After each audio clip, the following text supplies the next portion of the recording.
స్థానిక అంశాల గురించి కూడా రిప్రజెంటేషన్ ఇవ్వడం జరిగింది. దాంతో పాటుగా అందరం కార్పొరేటర్లు మా పార్టీ తరఫున మేము వాళ్ళకు ఒక రిప్రజెంటేషన్ ఇచ్చాము. ఫాతిమా ఓవైసీ ఉమెన్స్ కాలేజ్ ఏదైతే ఉందో అది చెరువు మధ్యలో ఉంది కాబట్టి ఆ నిర్మాణాన్ని కూడా కూల్చమని అడగడం జరిగింది.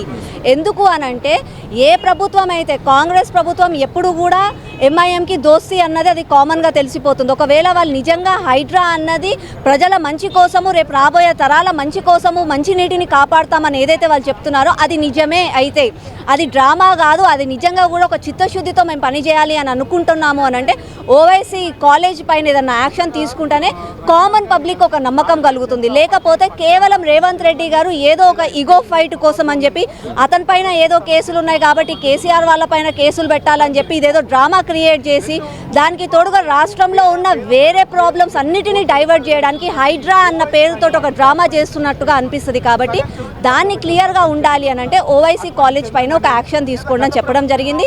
దాంతో పాటుగా వీళ్ళకి ఏమన్నా ప్రణాళికలు ఉన్నాయా అంటే ఏవి కూల్చాలి ఏవి కూల్చొద్దు అంటే కేవలం కూల్చడం మట్టుకే హైడ్రా పనియా, పర్మిషన్స్ ఇవ్వకుండా కాపాడడం కూడా హైడ్రా పనియా అంటే జిహెచ్ఎంసీ ఏమో నాలాల పైన చెరువుల పైన పర్మిషన్స్ ఇచ్చేస్తుంది, ఎలక్ట్రిసిటీ వాళ్ళ కలెక్షన్స్ ఇస్తారు, వాటర్ బిల్లులు ఉంటాయి, రోడ్లు ఉంటాయి, ప్రాపర్టీ ట్యాక్స్. ఒక దిక్కేమో వాళ్ళు డబ్బులు తీసుకొని పర్మిషన్స్ ఇస్తారు, వీళ్ళేమో బుల్డోజర్లు తీసుకుపోయి కూలగొట్టేస్తారు.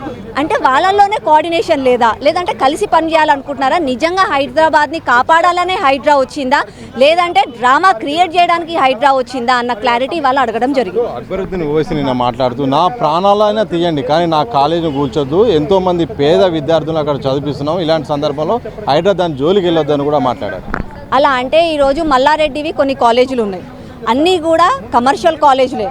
నాకు తెలిసినంత వరకు వాళ్ళ గుండె పైననే చేసుకొని చెప్పమనండి, వాళ్ళు ఏమీ ఉచితంగా చదువు చెప్పట్లేదు అక్కడ, అది commercial thing. And more over supreme court ప్రణాళికల బద్దంగా రూల్స్ రెగ్యులేషన్స్ బద్దంగా ఒక వాటర్ బాడీని పైన ఒక ఎఫ్టీఎల్ఏ కానీ బఫర్ జోనే కానీ ఎక్కడైనా సరే ఒక ఇంచు భూమి కబ్జా చేసినా కూడా అది నేరమే.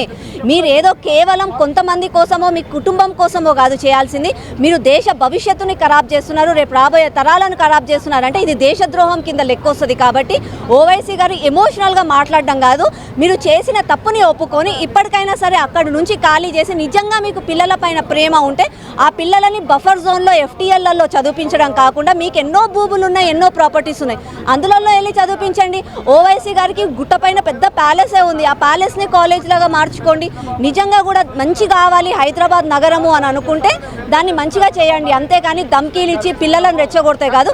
పిల్లలకి మంచి భవిష్యత్తు చూడాలి అని అంటే మాత్రం గవర్నమెంట్కి అందరూ ఒకటే, ఓవైసీ కుటుంబం ఒకటి, ఓవైసీ బ్రదర్స్ ఒకటి, మిగతా వాళ్ళు ఒకటి అంటే మాత్రం ఎవరు ఊరుకోరు. ఇలాంటి సందర్భంలో కూడా ఎంఐఎం అధినేత అసదుద్దీన్ మాట్లాడుతూ నెక్లెస్ రోడ్డు కూడా బఫర్ జోన్లో ఉండొచ్చు, మరి దాన్ని ఆయన కూల్చేస్తారని కూడా ఆయన ప్రశ్నించారు. నేను ఇవాళ అదే అడుగుతున్నానండి, Hydraa all of a sudden వచ్చేసి నేను కూల్చేస్తానని అంటుంది కానీ కాంగ్రెస్ ప్రభుత్వం రేవంత్ రెడ్డి గారు క్వశ్చన్ చేసుకోవాల్సింది ఏంటంటే గత 50 సంవత్సరాల నుంచి కబ్జాలకి పర్మిషన్స్ ఇచ్చిందే కాంగ్రెస్ ప్రభుత్వం.